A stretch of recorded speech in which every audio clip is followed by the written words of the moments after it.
To talk about throughout the year. We're going to cover everything from football to volleyball to golf to everything. But for this inaugural one, because high school football season kicks off tomorrow night, this is our high school football preview. So we are going to get knee-deep in the 4 area high schools and talk about the 2019 football season. Hallelujah.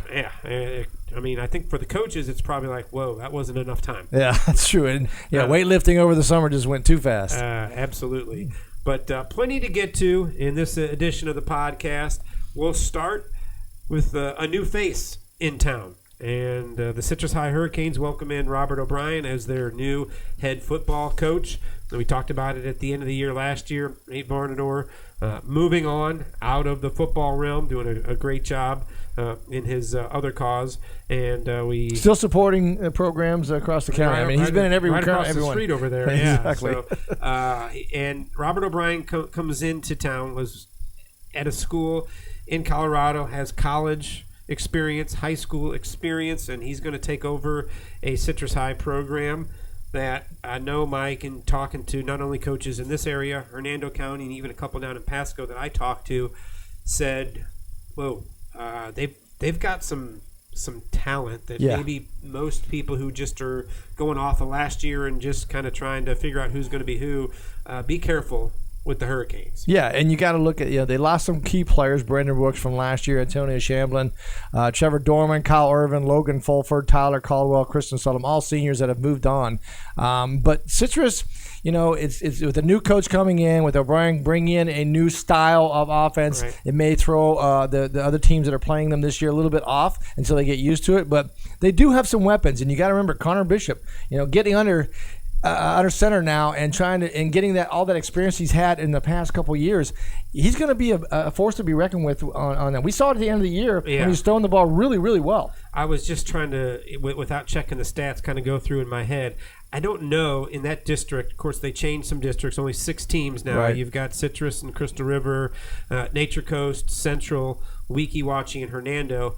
I'm almost positive you're talking about more snaps from center, more experience with Connor Bishop at Citrus than any other quarterback in that district. I think so. I mean, Burnett's been there for a little while at Nature Coast, but I still think the most experience at quarterback lies with Connor Bishop at Citrus. And even though it's a new system, that is always a big deal. And he's got some weapons around him. I mean, you got TJ Weems, who actually ran really well last year, playing in the running back and wide receiver and wing back. He's a senior now, 5'8", 170 pounds, but very quick scat back. You got Jacob Freer, a nice wing back that plays really well, 6'1", 185. These are the seniors that are going to bring in that expertise, that experience that they have coming off of those seasons they played 5-5 and playing those tough games and bringing that to Robert O'Brien's squad.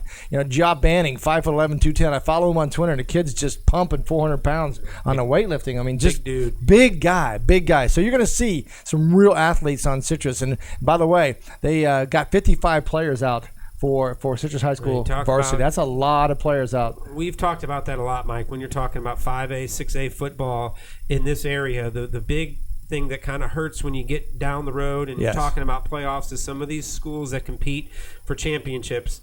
They've got that depth. They've got 50, 60, 70 players out there. And if you can start getting that and building that depth, you've got an inherent advantage. And definitely. It plays out. So football is a game of injuries. And if you can get the next man up and he's going to stay right in there and keep you in the game, maybe he's not the best, maybe he's just a step below the person. But you know what? You come in and you fill that void and you play well and, you'll keep the team going. Helps out practice. Oh, big time, you can get more reps with your starters. You don't have, yellow helmet, guys just trying to stand in gaps. So we talked to Coach O'Brien about taking over at Citrus, some of the changes and some of the things that are going to stay the same.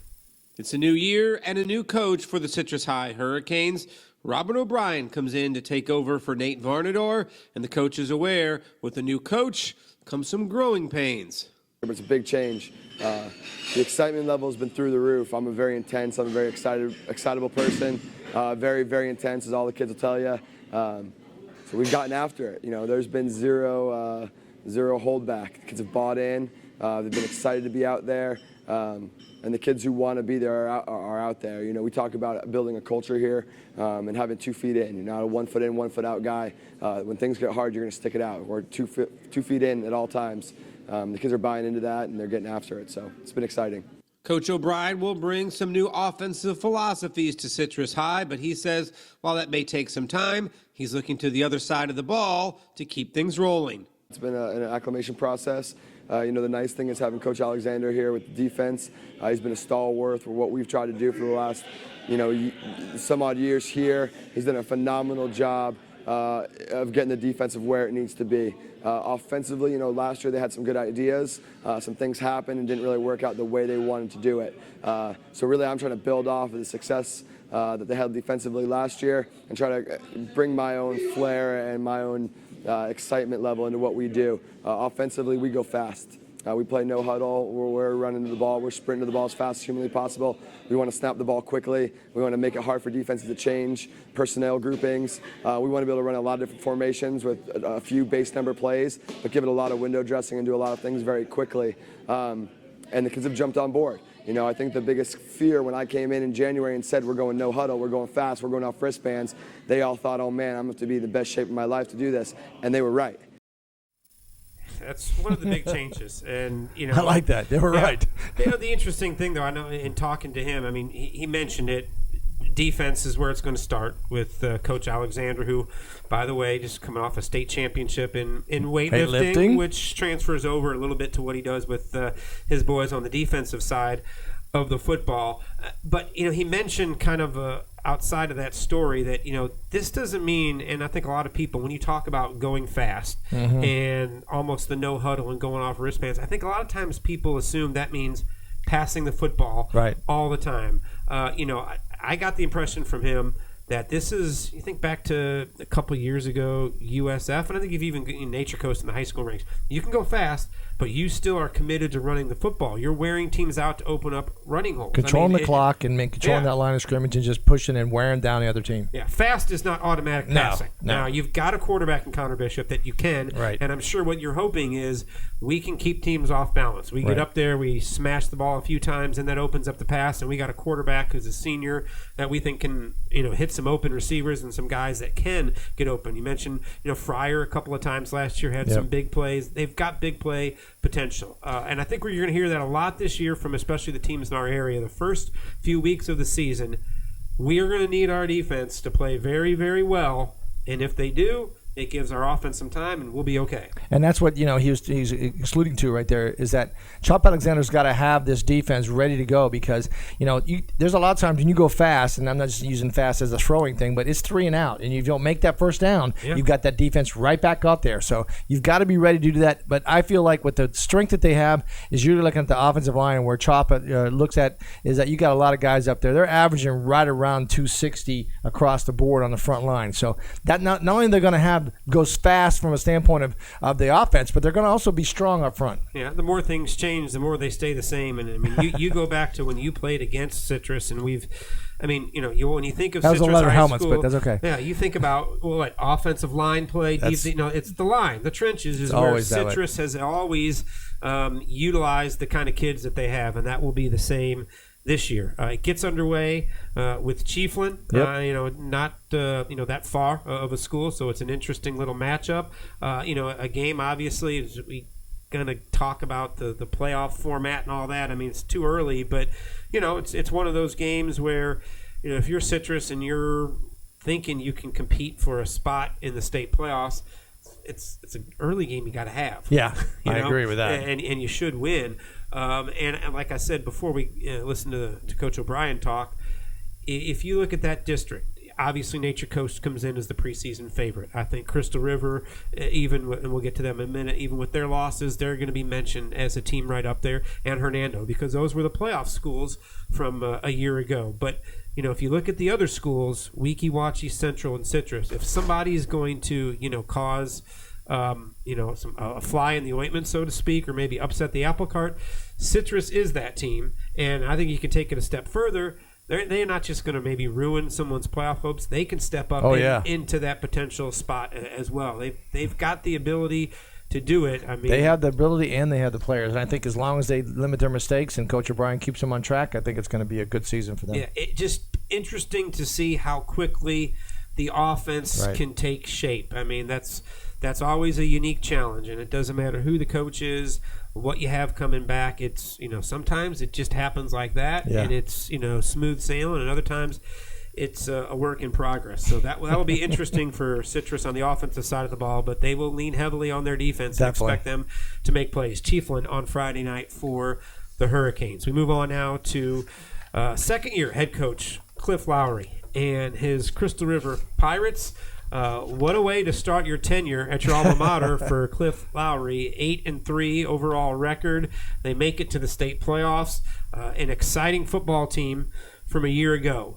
But they did lose some big-time players that have moved on. I mean, we think about if you just go back to that, you think of some of the 5 or 6 or 7 plays from the year and how they changed games. Well, those kids let me read them. Are gone. Every one of these players made a play at one point or another on our telecast, on our YouTube channels, or during the season to actually win a game or do something. DeAndre Parker now playing for Mount Union, Keontae Harvey, Kyle Robinson, Tyler Sandeck, Miles Hampton, Jaden Williams, and Byron Foster. Those kids contribute a lot of football in a lot of key moments at key times in key games. So it's going to be hard to replace them, but I think they got them to the nucleus of doing it, especially when you got McDaniel coming back as quarterback. Again, having a kid who's a little bit more experienced under center, and you're going to see that in whether they're going to switch it back and forth or whether McDaniel's going to stay as a starter. They're going to work on somebody else in there, but it's interesting to see how Coach Cliff Lowry is going to adjust for the season. Yeah, I mean, I'm not a quarterback guru and not going to analyze it too much, but out of practice the other day, I thought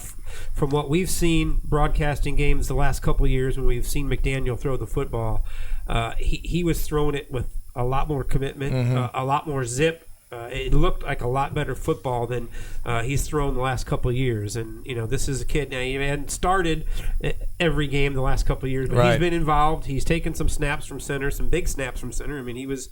He took the snaps in overtime against Nature Coast. Yep. I mean, he had to go with DeAndre out against Weekie Watch. So, I mean, he's got experience. Yeah. You just got to get the offense going, and you got to find your playmakers, which – there's probably one player we've been talking about for 4 years. Noah Bresson. Yeah, that's one of them. That's the captain and the centerpiece of your defense. Yeah. Which kind of the same thing as we were talking about Citrus and Coach Lowry will talk about here in a minute. It's sort of the same story. We think we've got playmakers. We think our offense is going to be able to put up points. But until we answer those questions, the defense is expected to, as always, make some plays. And so here's a look at Crystal River as they get ready for 2019. Go. Things could not have gone much better for Cliff Lowry in his first year as head coach at Crystal River. An 8-3 record and a trip to the state playoffs. So what about year number 2? Well, the team expects more of the same. We've discussed it as a team. We've talked about it. The phrase that we've been using is it going to be a ripple or a rebirth for this program? I think our senior class last year was very influential in helping us develop and establish a culture in our program. And now it's up to the next group to continue to do that. A ripple or a rebirth, and obviously we're thinking rebirth. Like we think it's funny as like it's comical to us because we know it's a rebirth. Coming into this year, we're doing the same as last year. It's no different. We just have new people. Nothing but hard work. Of course, we want to duplicate the same season and same record because why not? Maybe even better. And even though some talented seniors departed, the Pirates won 8 games, and they realize there will be a target on their back. We embrace pressure. We want to accept that. If people are looking forward to playing Crystal River again, that means that we've got a chance to reestablish this program, put ourselves back on the map. I would be more concerned that if teams were overlooking Crystal River and not worried about us, that we weren't doing a good job developing our program. So I mean, you gotta love it, and we're gonna thrive under that pressure. I know we will, and we'll have another season just like we did last time. To have a target on the back, that means you're looked up to and you're on top. So who wouldn't love a little competition? And you should thrive off that. One reason for confidence for Crystal River, plenty of returning players on defense, which is expected to be a strong suit of the Pirates early in the season. Defensively, we think we've got a good chance to put a lot of speed and athleticism on the field. So we're looking to continue to build our team around the foundation of our defense and give our offense a chance to establish what we can do this year to be successful in putting points on the board. I love the defense. That's my main position on defense is middle linebacker, and I believe defense runs the field. Of course, you got to score on offense, but you could always score on defense too. So defense definitely runs the field. I feel like we're going to be the heart and soul of that defense, and having us returning is huge. But we also have our D linemen, Gavin and Evan.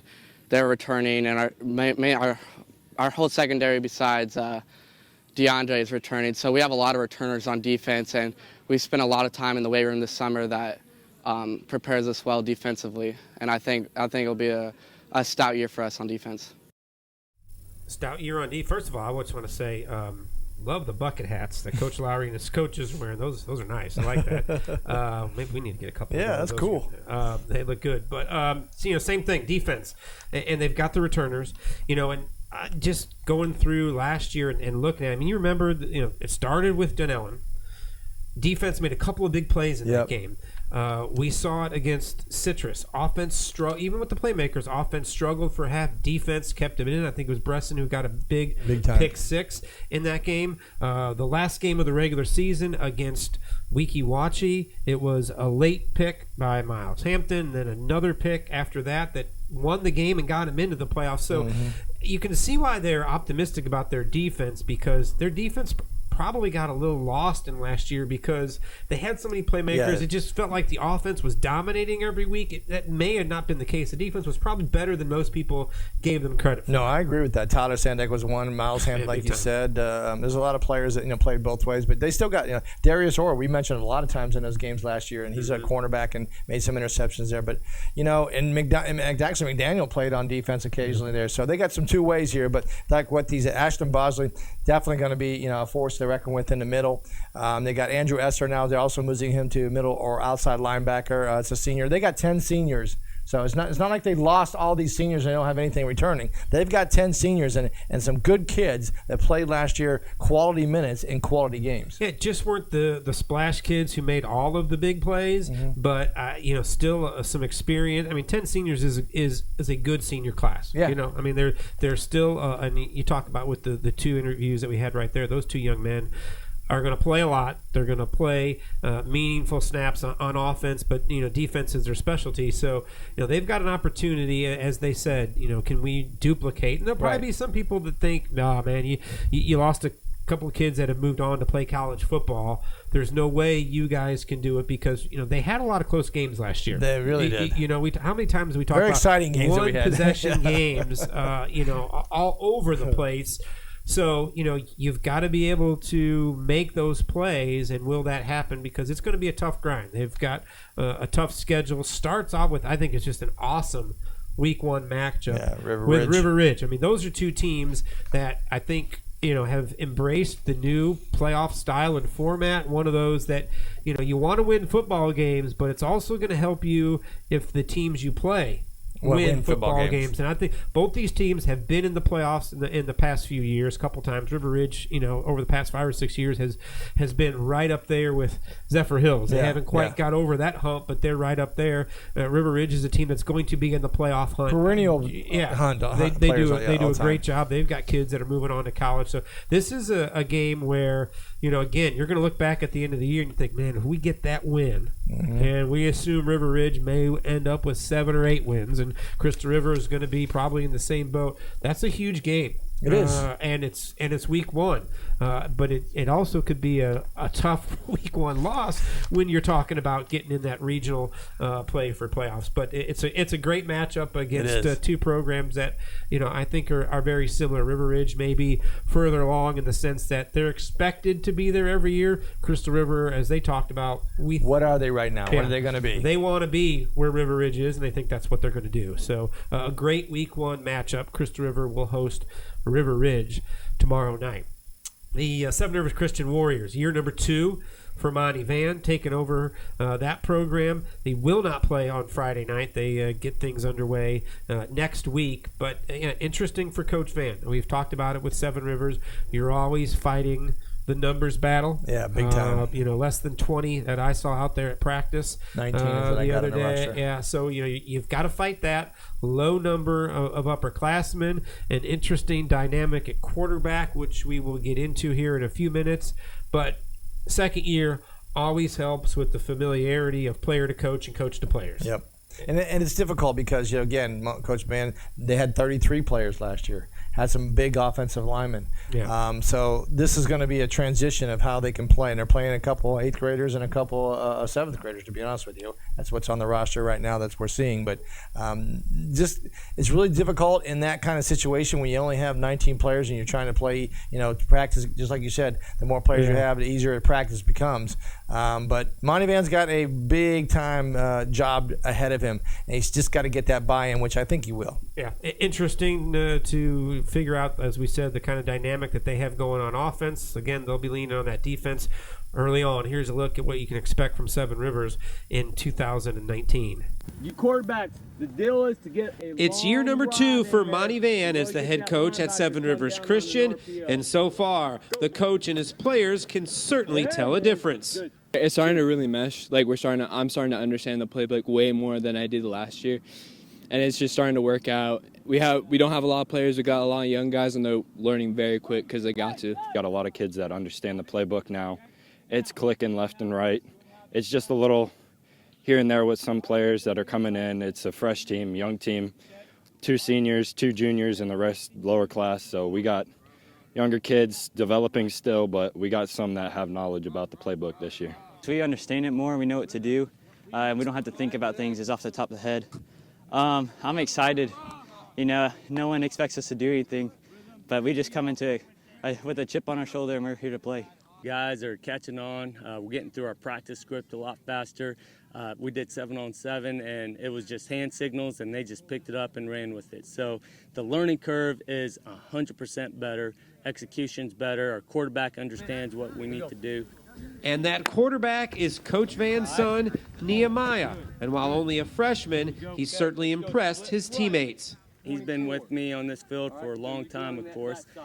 So he's actually been my hand signaler throughout this whole time. And with him being the hand signaler, he's learned this offense. So he understands the reads, and he executes those reads. And now that the ball's in his hands, he's just distributing it where he needs to.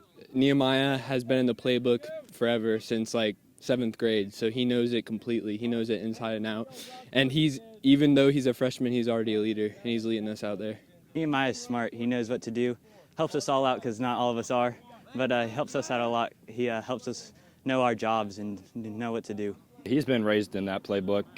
We feel confident with him. We had tryouts with 4 different quarterbacks. He knows the book. He plays it. He knows it. He runs it smooth, clean. That just gives us an opportunity for a clean quarterback that knows what he's doing and other players to make plays. Get out of the pocket. There you go. Good. And there you go. A freshman. He played the last game of the regular Yeah, I season remember last seeing year that, and yeah. had a really nice game.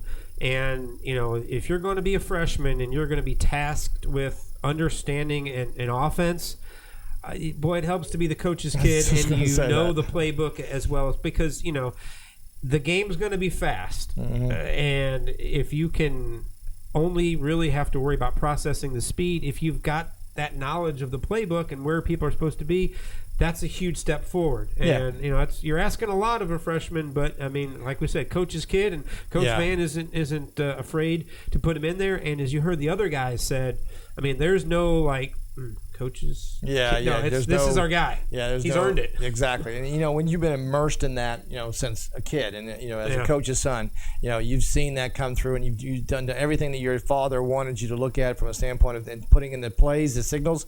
That's huge because you're learning that as you go along. And now to be able to do that on the field, he's just got to translate those plays and be able to accent and do that on the field.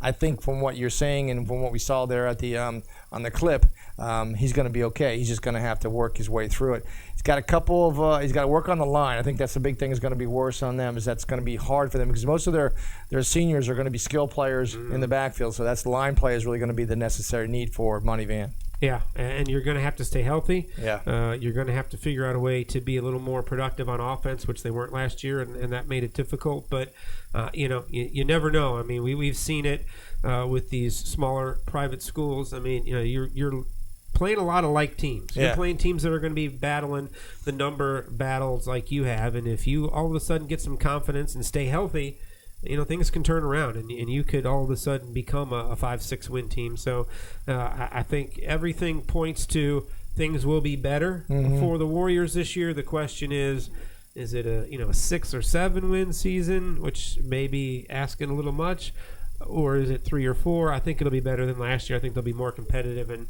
I think Coach Van certainly has got the respect of the players and the buy-in, and now you just got to go get it on Friday nights. Yeah, and Friday night being that, not this Friday, but next Friday, 8:30, they open up with Legacy Charter, so it should be a good game for them. Yeah. Our game of the week, Citrus Preps live stream. Check it out on YouTube. Subscribe to the channel, and you get the notifications when we are live, like this podcast. You'll get the notifications when we go live tomorrow night from Lecanto High School. I have a 100% guarantee from Athletic Director Ron Allen that for the first time in 36 years, we will not have rain when we go out to Lecanto. I'm still bringing the umbrella. That's probably the jinx of all time. But, exactly. Supposed to be a great night across the area, because we see this every year. Hopefully it'll be good. Should be a good football game as Lecanto opens up the season against 5A. We've talked about the matchups between these districts in years past, and it's always fun because it's very similar talent, very similar depth, schools and coaches that are dealing with the same issues. Should be fun. And the question for Coach Harper, I think going into the season, if you look back at last year, was they just did not get enough offense. Yeah. Can they figure that out this year? And that's going to be a real important scheme, especially on the front line. They've got some good big players coming back. They got 13 seniors now. It's actually 18. Is it 18? Yeah, 18 of them back yeah, that's what I'm saying. this year. So, wow. The largest number that Coach Harper has had since he's been at Lecanto. You mentioned Crystal River with 10. Yep. Nowhere near that at Seven Rivers or at Citrus. So they've got what a lot of capability. Yep, and that's it. They've also got another key factor that we'll hear about in this story. That 18 seniors is a nice thing to have. They also have another luxury that will, they hope, pay dividends as the season moves on. Here's a look at Lecanto and what to expect in 2019. Lecanto head coach Greg Harper enters the 2019 season with something he hasn't seen at Lecanto since he's been there: an abundance of experience. We were really young 2 years ago. A lot of these kids who are seniors now got playing time the last 2 years. So we're probably the most experienced team I've had since I've been at Lecanto. So we hope that pays dividends, but the kids still got to go out and perform on a Friday night because that's what it's all about. We have 18 seniors. This is our biggest senior class. So right now, this is really our year to just really show out and leave the school with something nice. We got to show what we made of this year. This year is going to be something to watch. We're going to be a lot more smooth. Going to have a lot more big plays. We're more disciplined. We know the offense now. Not only is leadership taken care of with 18 seniors, Coach Harper, for the first time ever, has a starting 22 that will have 0 players going both ways to begin the season. The game we played, our preseason game, I felt that a lot. I felt more fresh than ever I've ever been. So, it helps a lot knowing that we only go one side of the ball now.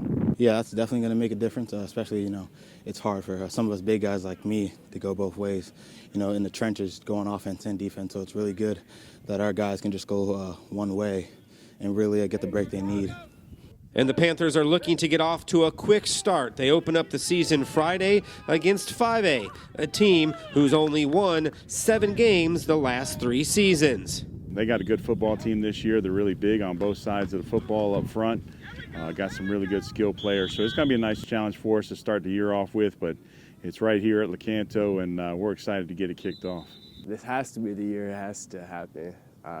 These guys have put in so much work. This Friday night's going to be so fun with these guys. We're going to win. Can't wait for it. It's actually really, really important because as of right now, 5A, they believe that they're just going to come in and run us over, which is not the case. So, just to prove to everyone that we're going to, be successful this year and even to ourselves to just get us going, to keep the ball going. We just got to go in there first, starting from the first play, we just got to hit him in the mouth and then keep it going from there and then from every game.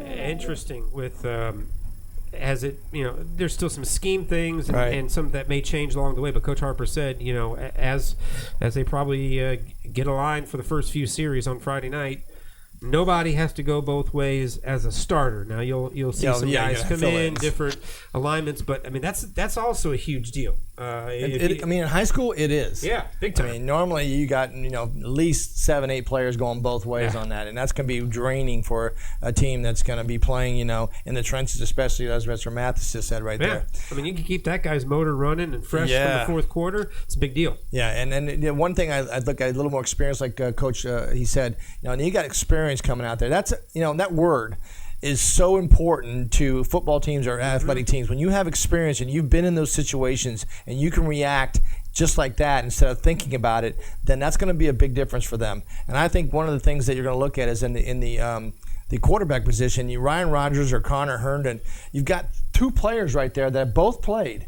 And Ryan Rodgers, he's a senior. He's not been the most prolific one, and Connor Herndon would come in as he's a junior, 6'3", 360 pounds. But the point is that they have two of them that they can rotate out if somebody gets bad. That's what they didn't have before. Yeah, Rodgers will get the start according to Coach Harper, so he's the guy to start the season, and he's a kid that has had a lot of looks. He's played quite a lot of football in the last few years. So again, that experience factor. They're going to need him to become a playmaker. He's going to have to make some third down throws. As you think back to last season and the big plays that Lecanto had on offense, Hunter Pitts, Nathan Kopp, those guys are seniors that have moved on. So, Riley Green becomes a kid, and I think Coach Harper was thrilled that that's a kid that's not going to have to go both ways, hopefully a ton, keep him fresh, because he's going to be a playmaker. Mathis is, again, one of the 18 seniors that's going to have to become a playmaker. It's interesting. They've got that new district alignment. Don't know how that's all going to shake out because it's teams and programs that we haven't paid a lot of attention to the last few years. Obviously, Springstead is close, but they've been kind of an up and down program. It's a small district, only 4 teams in it, so you've only got 3 district games. That'll be interesting when you get to those games, but starts with 5A tomorrow night, and again, that's one of those games that playoffs is sort of out there, but more for Lecanto, this is an opportunity to gain some confidence because they've been kicked around a little bit the last couple of years, and it gets harder as that season goes on to keep that confidence up. I think they really believe with 18 seniors and everything that they've been building for the last couple of years that this is the chance for them to get the season off to a good start and rack up a few more wins than they've had. And this would be a great way to get it going against a 5A team that, is certainly going to be a challenge, but I think they feel like if we play at the level we're capable of, we are better than they are. I think so too, and I think the experience is going to show in that game. It showed a little bit in the preseason game that they played, and they played really well when they went down. Horrible conditions. Horrible conditions. No but one they completed played really a pass well because of the mud at Northeast High School. But they played well, and I think that's what they're looking at to build on that. And if they can get past this 5A team, I think they got a little chance to just make a little run there. Yeah, confidence can go a long way. Big time. And this is a game that I think both those 5A and Lecanto, they're looking at that first game of the season. We can win this game. You get through that, and you do get the win. The confidence goes sky high, and you can see a little bit of a run. It's that bell curve that goes up. Yeah, you lose the game, and then you got to kind of feel things out a little bit. So where are we at? Yeah. So that will be our game of the week. Looking Tomorrow forward to night, it's going to be fantastic weather conditions, so we're looking forward to that. Knock on wood somewhere. The top row up by the flags out there at Lecanto. Or was it last year? I think the flags actually came off. Yeah, exactly. A windstorm, but it's not going to happen. So we appreciate Coach Harper and Coach Allen making sure everything's going to be fantastic for us. Subscribe to our YouTube channel. That's where all our videos are. You can see the live stream when it comes up tomorrow night with our game of the week. You can follow us on Twitter, Instagram, Facebook as well. Appreciate all the comments we've had. We will post the high school football game of the week schedule here in just a little bit, let you know where we're going to be each and every Friday night. That's always subject to change. Weather, sometimes an issue. Also, we want to bring you the best games that mean the most as the season goes on. So as you get down to week 8, 9, and 10, if we've got a matchup on there, but if there's another one that maybe has some playoff implications, we may switch that. But generally speaking, that's where we're going to be each and every Friday night. Keep tabs on everything else going on Definitely. in the area. We had a lot of great fans last year that not only tweeted us during the live stream, also did it on YouTube to give us updates from other games. Please, we love to hear those updates so we can pass them along to folks watching. Check us out on your iPhone, your Android device, wherever you are. If you're in the stadium and want to watch a game, even if it's not the one that's you're watching in front of you, can watch our live stream. We'll keep you updated. 2 games in one. You can't beat that. Yeah, and the price is right. It's free. Absolutely. Right. So remember, and tune in every Thursday if you want to watch us live between 3 and 3:30, somewhere between 3 and 4. We're going to be doing a live podcast just like this every time. Not just football, but also other we'll sports. cover the fall sports, and we'll cover everything. And then, of course, the Friday night game of the week will be live streamed. Yeah, looking forward to that. As we said, it gets underway Friday night. We'll keep you updated on everything going on across Citrus County with high school sports, but it all gets underway tomorrow night with our high school football game of the week, Lecanto hosting 5A. So for our first podcast of the year, appreciate everybody tuning in. As we said, like, subscribe, check us out, and we'll be back at it next Thursday with a recap of week number 1, some other high school sports to talk about, and we look forward to what should be a great week of football tomorrow night.